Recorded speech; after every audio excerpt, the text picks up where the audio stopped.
How to block international calls on Android. First of all, open the phone application on your Android device. Then tap on three dots at the top right corner of the screen. Now on this drop-down box, you need to select Settings.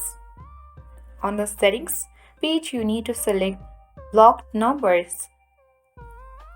Now here, you need to toggle on the unknown button that says Block Calls from Unidentified Callers. Once you have toggle on that, you will easily block international calls that has been received on your device. So in this way, you can easily block international calls on Android. So if you want to block international calls on your iPhone as well, you can easily do it by going to the settings on your iPhone.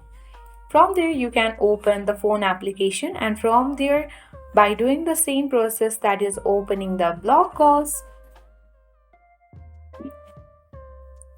you need to toggle on the button of blocked or unknown, which will block the international calls on your iPhone as well. So this process is applicable for both the iPhone as well as Android devices. I hope this video was helpful and informative for you. If it was, then make sure to hit the like button, subscribe our channel if you are new, and press the notification bell for more updates.